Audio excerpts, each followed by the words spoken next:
Good morning future officers, I welcome to all of you to ITM classes. दोस्तों, आज है सितंबर 26, Sunday का दिन है और हम लोग करने वाले हैं द इंडियन एक्सप्रेस के न्यूज़पेपर की एनालिसिस।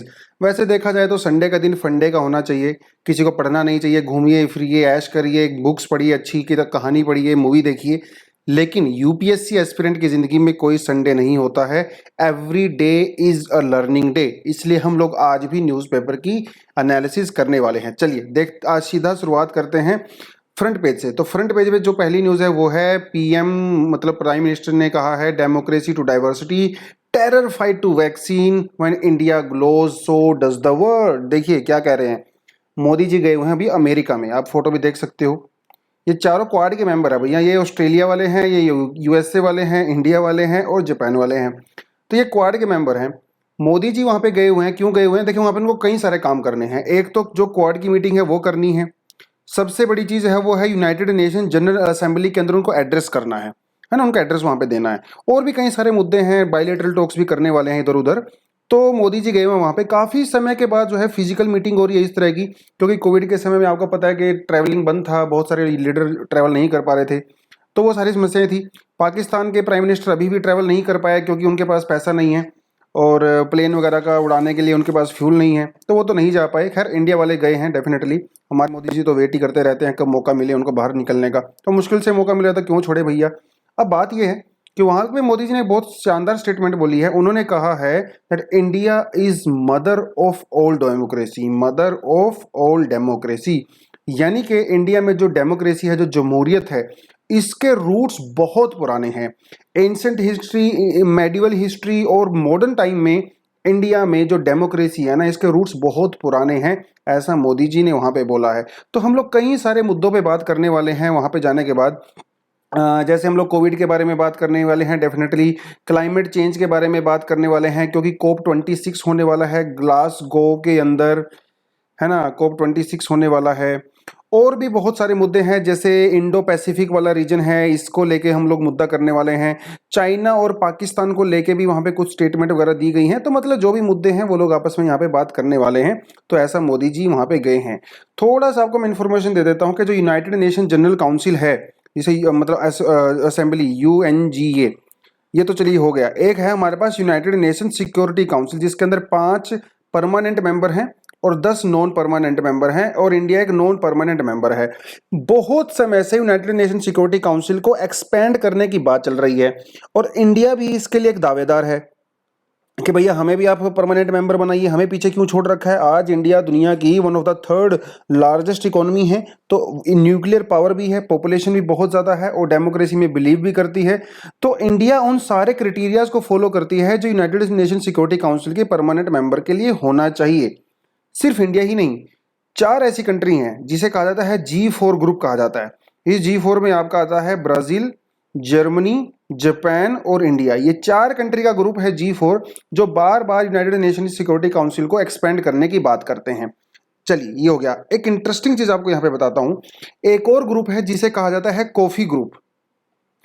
कॉफी ग्रुप के अंदर लगभग 40 कंट्रीज हैं और ये वो कंट्री हैं जो यूनाइटेड नेशन सिक्योरिटी काउंसिल के अंदर इन कंट्रीज यानी कि इंडिया, ब्राजील वगैरह की कैंडिडेसी को सपोर्ट नहीं करते हैं, अपोज करते हैं। वो नहीं चाहते कि United nation security council expand हो। इसके अंदर आपका आ जाता है पाकिस्तान, क्योंकि वो इंडिया को अपोज करता है। अर्जेंटीना आ जाता है क्योंकि वो ब्राजील को अपोज करता है। स्पेन आ जाता है क्योंकि वो जर्मनी को अपोज करता है। कोरिया आ जाता है, ऑस्ट्रेलिया आ जाता है क्योंकि वो जापान को अपोज करते हैं। तो हर किसी का अपना अपना एजेंडा है, उसे कहते हैं कॉफी ग्रुप। खैर अभी ये कोई नजर नहीं आता कि यूनाइटेड नेशन सिक्योरिटी काउंसिल को एक्सपेंड किया जाएगा, बट इंपॉर्टेंट मुद्दा यह है कि यूएसए, फ्रांस, रशिया और इवन यूके, ये चारों कंट्री इंडिया की मेंबरशिप को सपोर्ट करती हैं यूनाइटेड नेशन सिक्योरिटी काउंसिल के अंदर। चाइना सब खुल के सपोर्ट नहीं करता है, चाइना खुल के मना भी नहीं करता है लेकिन खुल के सपोर्ट भी नहीं करता है। खैर इनके करने से कुछ नहीं होगा, क्योंकि और भी बहुत सारे कैंडिडेट हैं यहाँ पे, खाली आप इंडिया को तो नहीं दे सकते। तो वो थोड़ी थोड़ी सी चीज़ें हैं यहाँ पे।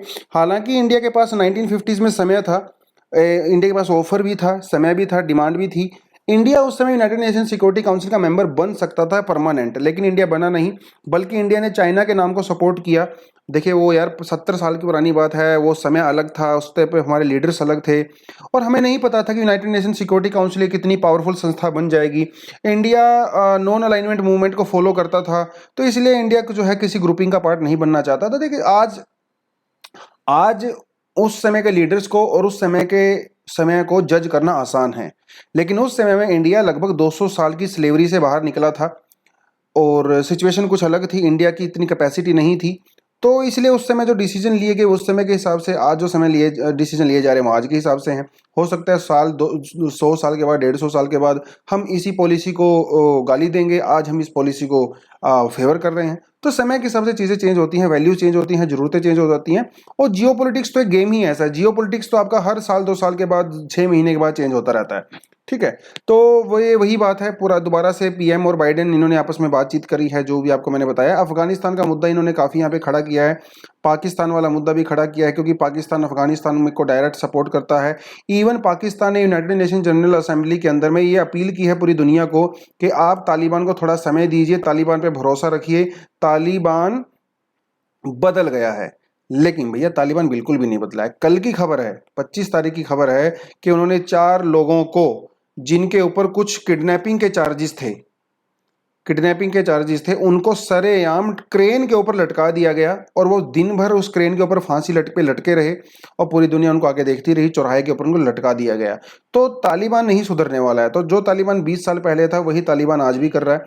खैर, पाकिस्तान सपोर्ट करता है वो तो करता ही रहेगा, उसकी देखिए कुछ ज़रूरतें भी हैं, कुछ मजबूरियां भी हैं, दोनों ही चीज़ें हैं, ठीक है। चलिए अगली जो न्यूज आती है वो क्या आती है, laws must match reality, need reform by legislature. CGI मैंने चीफ जस्टिस ऑफ इंडिया ने ये बोला है।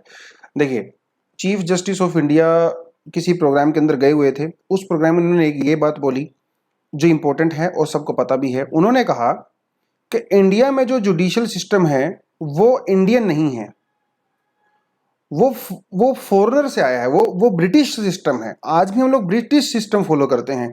इस हम और जो हमारा जस्टिस सिस्टम है ना, ये हमारे ग्राउंड रियलिटी से बिल्कुल अलग है। इसीलिए इंडिया को चाहिए कि अपना जस्टिस सिस्टम को चेंज करने की जरूरत है, ताकि हमारी जो खुद की ज़रूरतें हैं, हमारी कंट्री के जो इंडिजिनस जो नीड्स हैं, उनको फुलफिल किया जा सके, ऐसा उन्होंने बोला है। उन्होंने ये भी कहा है कि लेजिस्लेचर और एग्जीक्यूटिव और जुडिशरी, इनको सेपरेशन ऑफ पावर पे को फॉलो करना चाहिए, सेपरेशन ऑफ पावर। हालांकि आपको पता है कि इंडिया में हम लोग सेपरेशन ऑफ पावर को बहुत रिजिड तरीके से फॉलो नहीं करते हैं, हम यहाँ पे सेपरेशन ऑफ फंक्शन फॉलो करते हैं, क्योंकि एग्जीक्यूटिव और लेजिस्लेचर तो वो दोनों एक दूसरे को ओवरलैप करते हैं, है ना।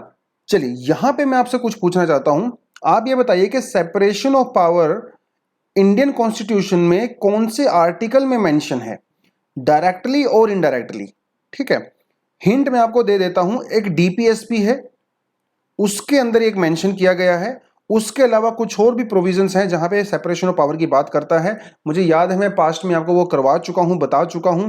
लेट्स सी कि कितने बच्चों ने उसको नोट डाउन किया था और आप मुझे बताने वाले हो सेपरेशन ऑफ पावर का। कमेंट सेक्शन में मैं आपका वेट करूंगा, ठीक है।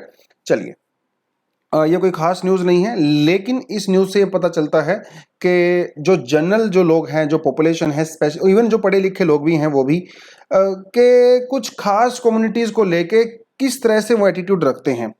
मामला कुछ ऐसा है कि अन अकेडमी का तो सबको पता ही है ना, इंडिया का लार्जेस्ट एड टेक कंपनी है भैया। अन अकेडमी के एक टीचर थे, ठीक है, वो पढ़ा रहे थे यूट्यूब के चैनल पे और उन्होंने पढ़ाते पढ़ाते झूम कल्टीवेशन की बात की। अब झूम कल्टीवेशन आपको पता है नॉर्थ ईस्ट इंडिया में कुछ कम्युनिटीज में प्रेवलेंट है ना। क्या होता है झूम कल्टीवेशन वो सबको पता है। तो उन्होंने झूम कल्टीवेशन को बोलते हुए कुछ ऐसी बात बोल दी जो उनको नहीं बोलनी चाहिए थी। उन्होंने कहा कि ट्राइबल लोग जो होते हैं हमारे, दिमाग तो उनमें होता नहीं है, उनके पास ना ही उनके पास कोई कानूनी और कागज होते हैं जमीन जायदाद के। ये एग्जैक्ट स्टेटमेंट उन्होंने बोली है, आप यूट्यूब पे जाके भी उसको देख सकते हो।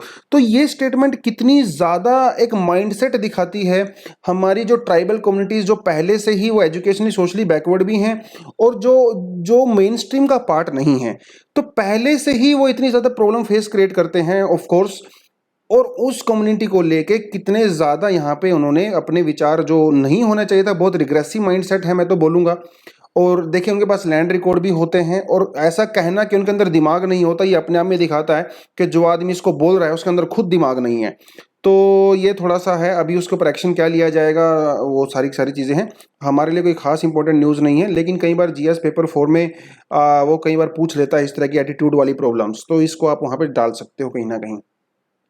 ठीक है, चलिए अगली जो न्यूज़ हम लोग करने वाले हैं that is from the Rajasthan.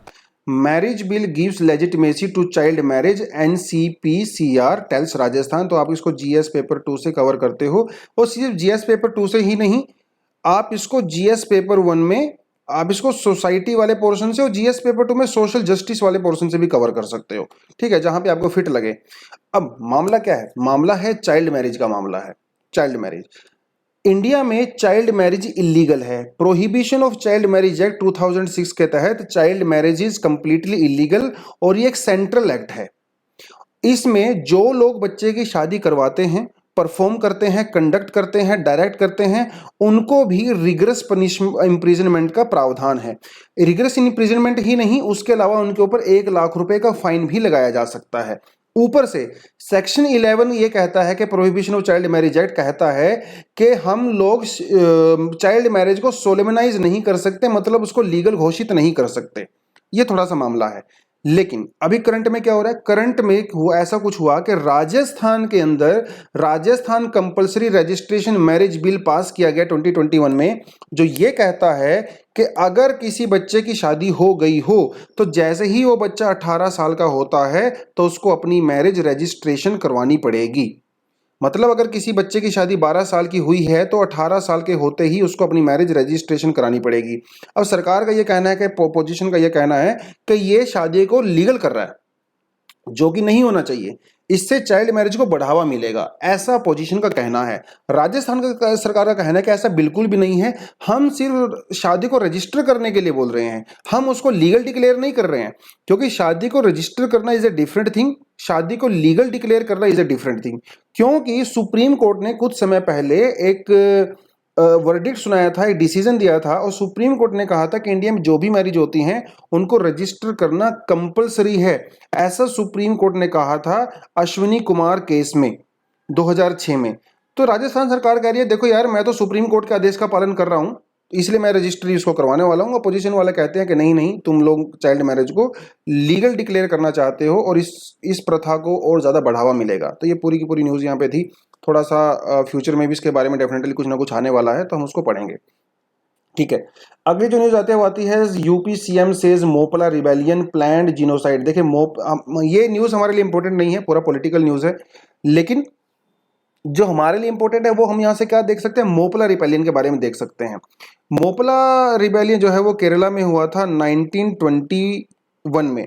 आपने भी इसके बारे में पढ़ा होगा, जब इंडिया में खिलाफत मूवमेंट चल रहा था, गांधी जी ने जब चलाया था खिलाफत मूवमेंट, उस समय देखिए जो बुक्स में हमें एनसीईआरटी में पढ़ाया जाता है, जो ज़्यादातर हिस्टोरियन भी इस चीज़ को एक्सेप्ट करते हैं, वो ये है कि केरला के अंदर जो ब्रिटिश लोग थे और जो हिंदूज थे वो थे लैंड लॉर्ड्स, और ज़्यादातर जो लेबरर्स थे, पेजेंट्स थे, वो थे मुस्लिम्स। और ये ब्रिटिशर्स और हिंदू लैंड लॉर्ड्स मुस्लिम पेजेंट्स को एक्सप्लॉइट करते थे। अब यहाँ पे कोई रिलीजन का एंगल नहीं है, लेकिन जब बाद में खिलाफत मूवमेंट हुआ तो वहाँ पे जो पेजेंट्स थे, जो फार्मर्स थे, वो लैंडलॉर्ड के अगेंस्ट में खड़े हो गए। उन्होंने वायलेंस भी किया, ब्रिटिशर्स के अगेंस्ट में, लैंडलॉर्ड्स के अगेंस्ट में भी। अब कहानी ऐसे बनती है क्योंकि मेजोरिटी ऑफ लैंडलॉर्ड हिंदू हुआ करते थे, तो एक ऐसा नैरेटिव बनाया गया कि वहाँ पे जो मुस्लिम्स थे वो हिंदू के अगेंस्ट में उनको मार रहे हैं। इसको एक कम्युनल एंगल दे दिया गया। हालांकि शुरुआत कम्युनल इस एंगल से नहीं हुई थी, लेकिन बाद में डेफिनेटली ये कम्युनल भी हुआ था, और हिंदू और मुस्लिम्स के बीच में वहाँ पे इशू भी हुए। कहीं कहीं बहुत सारे लोग, 10-12 हज़ार के लोग लगभग ऐसा कहते हैं, कितने मारे गए हैं, सरकारी आंकड़ा ये नहीं कहता है। ठीक है, तो अभी ये लोग यही बात कर रहे हैं कि वहाँ पे बाद में क्या हुआ कि केरला की सरकार ने जो मोपला रिबेलियन में पार्टिसिपेट किया था, उनको फ्रीडम फाइटर भी डिक्लेयर कर दिया गया था। उसको लेके पूरे का पूरा मुद्दा है। आपको सिर्फ ये पता होना चाहिए कि मोपला रिबेलियन कौन से स्टेट में हुआ था, कब हुआ था और इसके पीछे की थोड़ी सी कहानी आपको पता होनी चाहिए। पॉलिटिकली क्या है क्या नहीं है, प्रेजेंट में कौन किसको गाली दे रहा है, ये हमारे एग्जाम का कंसर्न नहीं है। ठीक है, चलिए अगली जो न्यूज आती है वो आती है साइक्लोन को लेके। कौन सा साइक्लोन? ये साइक्लोन है गुलाब। इस साइक्लोन का नाम है गुलाब। नाम तो बड़ा प्यारा है इसको, और गुलाब इसका नाम रखा है किसने? पाकिस्तान ने रखा है, क्योंकि इंडियन ओशन के अंदर चलिए आप कमेंट सेक्शन में बताओगे, क्योंकि मैंने आपको पहले बता रखा है कितनी कंट्री हैं जो नाम प्रपोज करती हैं इंडियन ओशन में ट्रॉपिकल साइक्लोन्स के। ठीक है, पहले तो 8 हुआ करती थी, आपको मैं बता देता हूं, अभी इसको अपडेट कर दिया गया है, इसमें कुछ कंट्री एक्स्ट्रा ऐड की गई हैं। टोटल कितनी कंट्री हैं और कौन कौन सी कंट्री हैं, you need to tell me in the comment section. ठीक है, चलिए तो गुलाब नाम का एक नया ट्रॉपिकल साइक्लोन आने वाला है, मतलब आज हिट हो जाएगा, शाम तक अभी हो भी गया होगा। ये आने वाला है बे ऑफ बंगाल के अंदर, अरेबियन सी में नहीं, बे ऑफ बंगाल में। इससे पहले जो साइक्लोन आया था वो कौन सा आया था? तोते आया था और यास आया था, यास, है ना। यास और तोते आया, उसके बाद यास आया और यास के बाद आया गुलाब, जो पाकिस्तान ने रखा है। ठीक है, ये थोड़ा सा आपको पता होना चाहिए। तोते जो यहाँ पे आया था, तोते वाज अ सुपर साइक्लोन जिसकी स्पीड बहुत ज्यादा थी। ठीक है, तो उसको लेकर थोड़ा सा ये इशू है। आप मुझे और क्या बताओगे? एक क्वेश्चन आपसे मैं पूछ लेता हूं, आप मुझे ये बताओगे कि 2 क्वेश्चन पूछता हूं मैं यहाँ पे आपसे, कि आपके जो ट्रॉपिकल साइक्लोन होते हैं इनका इनकी डायरेक्शन कौन सी होती है? एंटी साइक्लोन होती है या साइक्लोन, मतलब एंटी क्लॉकवाइज होती है या क्लॉकवाइज होती है? एंटी क्लॉकवाइज या क्लॉकवाइज, एक तो आप मुझे ये बताओगे क्वेश्चन। दूसरा क्वेश्चन आप मुझे ये बताओगे कि जो ट्रॉपिकल साइक्लोन्स होते हैं इनकी डायरेक्शन क्या होती है? डायरेक्शन इन द सेंस के ईस्ट टू वेस्ट होती है या वेस्ट टू ईस्ट होती है? ये 2 क्वेश्चन आपके लिए हैं, कमेंट सेक्शन में मुझे बता दो, कि आई नो कि आपने एनसीईआरटी पढ़ा हुआ है और बेसिक कॉन्सेप्ट्स आपके पहले से क्लियर हैं। ठीक है, चलिए आज का जो ओपिनियन पेज में है कोई खास नहीं है ओपिनियन पेज में, लेकिन आपका अगर मन है तो आप इसको पढ़ सकते हो। चिदम्बरम जी ने इसको लिखा है, लव जिहाद के बारे में इन्होंने लिखा है कि केरला के अंदर जो मूवमेंट चल रही है लव जिहाद, नारकोटिक जिहाद, उसके बारे में लिखा है कि जिहाद विहाद कुछ नहीं होता। उसके अलावा इन्होंने हिंदू और मुस्लिम्स की पॉपुलेशन के बारे में लिखा है, क्योंकि अभी पीयू नाम की संस्था ने सर्वे किया था और उसने पाया था कि इंडिया में कन्वर्जन बहुत कम होता है। 1951 से लेके अभी तक जो मुस्लिम और हिंदूज की जो प्रोपोर्शन है कंट्री में वो बहुत ज़्यादा चेंज नहीं हुआ है, और अगर थोड़ा बहुत चेंज भी हुआ है तो वो माइग्रेशन की वजह से हुआ है, कन्वर्जन की वजह से नहीं हुआ है। थोड़ा सा इन्होंने इन चीज़ों के बारे में बताया गया, थोड़ा अपनी ज़िंदगी का एक्सपीरियंस भी बताया है, तो कोई खास इंपॉर्टेंट नहीं है, आप इसको छोड़ सकते हो। आपके पास ये समय है तो आप इसको थोड़ा सा पढ़ सकते हो, हालांकि छोड़ो तो अभी बेटर ही है, क्योंकि ये थोड़ा सा लिबरल उसके बारे में बताया गया है कि प्रेजेंट में जो सरकार है वो राइट विंग सरकार है। लिबरल जो हमारी कंट्री में जो लोग हैं या मीडिया हाउस हैं, पत्रकार लोग हैं, उनको किस तरह से दबाया जा रहा है, इसके बारे में थोड़ी सी ये न्यूज़ है। पढ़ना चाहते हो तो पढ़ सकते हो, अदरवाइज छोड़ भी सकते हो। ठीक है, संडे स्टोरी में हमारे लिए यहाँ पे कोई खास चीज़ इंपॉर्टेंट बिल्कुल भी नहीं है।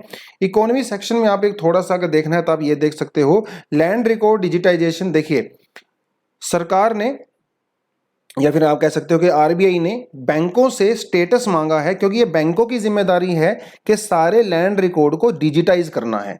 यानी कि जो स्टेट गवर्नमेंट के पास जो लैंड रिकॉर्ड है, बैंक उनको कैसे डिजिटाइज करता है, क्योंकि अगर बैंक उनको डिजिटाइज करेगा, कंप्यूटराइज्ड करेगा, तो किसानों को इजीली आप लोग फाइनेंस प्रोवाइड करवा सकते हो।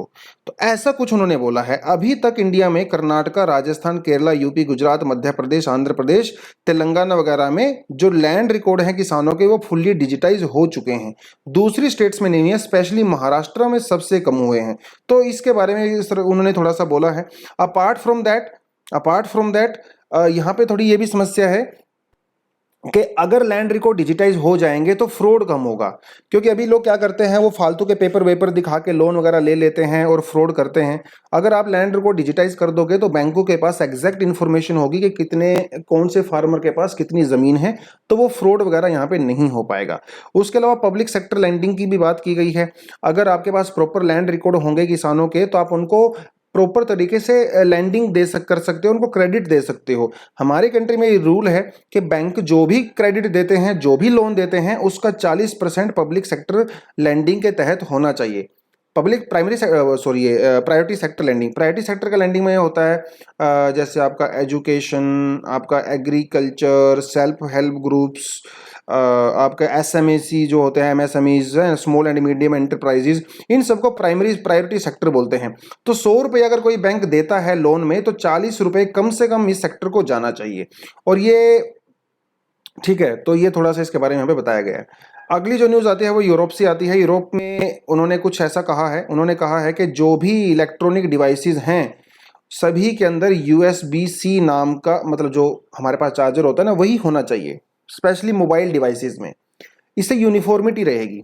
देखिए कुछ सालों पहले क्या हुआ करता था, जब आप छोटे हुआ करते थे तो एक नोकिया का मोबाइल होता था और उस नोकिया के मोबाइल में पतली पिन का चार्जर लगता था, ये सबको पता है। और इसमें कितने सारे कॉमेडी और जोक्स भी बनते थे, पतली पिन का चार्जर, है ना। तो सभी के पास मोबाइल नोकिया का होता था, सब में पतली पिन का चार्जर लगता था। उसके बाद आया सैमसंग। अब सैमसंग में भी एक ही तरह का चार्जर लगता है। मोस्टली जो एंड्रॉयड डिवाइस आती हैं सभी में एक ही तरह का चार्जर लगता था, है ना, ये इस तरह का लगता था। और अभी जो नए मोबाइल आ रहे हैं उनमें आ रही है USB-C। तो मार्केट में इतने दुनिया तरह के चार्जर हो गए हैं। तो इससे समस्या ये है कि जो कंज्यूमर हैं उनको ज़्यादा पैसा पे करना पड़ता है। दूसरी समस्या यहाँ पे ये है कि यहाँ पे प्लास्टिक वेस्ट बढ़ता है। तो यूरोपियन यूनियन ने क्या किया, उन्होंने कहा कि भैया आज के बाद जितनी भी इलेक्ट्रॉनिक कंपनीज हैं सभी के सभी USB-C चार्जर बनाएंगे ताकि कंज्यूमर को बार बार खर्चा ना करना पड़े। सपोज आपके पास सैमसंग का मोबाइल है और उसके बाद आप आईफोन लेते हो तो आपको चार्जर चेंज करना पड़ेगा, है ना, आपको एक्स्ट्रा पैसे भी पे करने पड़ेंगे, वो प्लास्टिक भी जनरेट होगा। तो इससे अच्छा है कि सभी के पास एक ही तरह का चार्जर होना चाहिए। अब यहाँ पे जो सबसे बड़ी प्रॉब्लम हो एप्पल कंपनी को है, क्योंकि एप्पल में कई तरह के चार्जर लगते हैं। एप्पल में एक्चुअली 3 तरह के चार्जर लगते हैं। लेटेस्ट वाले फ़ोन में तो USB-C लगता है, पुराने वाले जो फ़ोन है उसमें लाइटनिंग केबल लगती है, और भी जो ज़्यादा पुराने केस हैं उसमें वो चौड़े से टाइप का लगता है, वो पता नहीं कौन सा होता है। 3 तरह के चार्जर लगते हैं।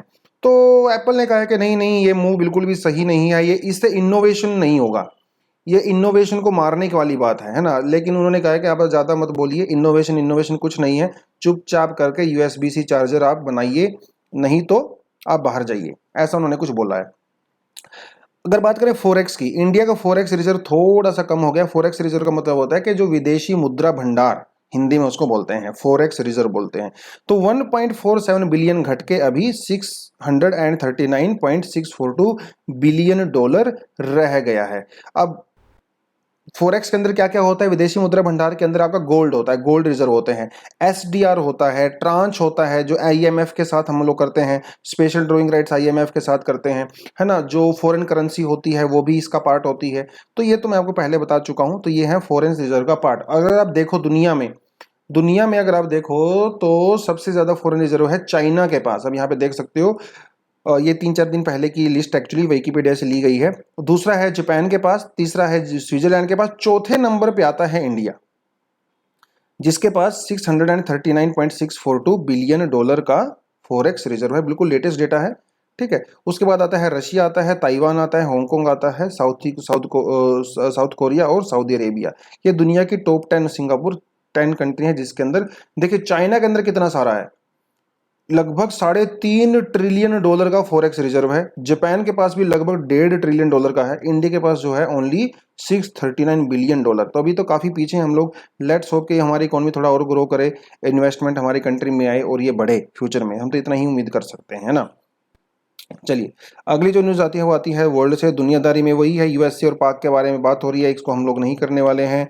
म्यांमार के बारे में भी बात कर रही है। म्यांमार में आप सबको पता क्या हो रहा है, म्यांमार में मिलिट्री कूप हो रहा है भैया, मिलिट्री कूप। वहां की जो डेमोक्रेटिक लीडर थी आंग सांग सू की, उनको हाउस अरेस्ट कर लिया गया है। जब उनको हाउस अरेस्ट किया गया तो उनके जो पार्टी के मेंबर थे या बहुत सारे लोग थे म्यांमार के अंदर, वो सरकार के अगेंस्ट में खड़े हो गए। सरकार इन मतलब मिलिट्री के अगेंस्ट में खड़े हो गए। तो वहां पे इस समय चल रहा है बहुत सारा वायलेंस, है ना। तो USA और UN और यूरोपियन कंट्रीज म्यांमार के इस मिलिट्री कूप को बहुत ज्यादा अपोज कर रही हैं। तो अभी यूनाइटेड नेशन के अंदर जो जनरल असेंबली की मीटिंग चल रही है, म्यांमार उसमें अपने आप को रिप्रेजेंट नहीं कर रहा है, ठीक है। तो इसी के बारे में थोड़ी सी न्यूज थी। तालिबान रिप्रेजेंट डेफिनेटली कर रहा है। तालिबान के कुछ लीडर होंगे रिप्रेजेंटेटिव जो यूनाइटेड नेशन जनरल असेंबली के अंदर उसको एड्रेस करेंगे, लेकिन म्यांमार नहीं करेगा, ठीक है। तो थोड़ा सा आपको पता होना चाहिए। कनाडा के बीच में और चाइना के बीच में कुछ इशू चल रहा था, जो ये हुआई जो कंपनी है, हुआई कंपनी की जो सीईओ थी, इनको अरेस्ट कर लिया गया था कनाडा में because of the fraud and because of the spy activity. इसके रिएक्शन में चाइना ने 2 कैनेडियंस को गिरफ्तार कर लिया था चाइना के अंदर। तो अभी दोनों का एक्सचेंज कर लिया गया है, तुम मुझे दो, मैं तुम्हें दूंगा, तो एक हाथ ले एक हाथ दे। तो इनको छोड़ दिया गया है, चाइना वालों ने उनको छोड़ दिया, उन्होंने उनको छोड़ दिया। देखिए भैया ऐसे ही होता है ना। और बस यही था आज का न्यूज़, और इससे ज़्यादा कोई खास न्यूज़ है नहीं। संडे का दिन है तो न्यूज़ भी कोई कैसी खास नहीं थी, लेकिन जो भी था ठीक है, कुछ रिवीजन हमारा हो ही गया है definitely. So that is all for the day. Thank you very much, all the best and जय हिंद।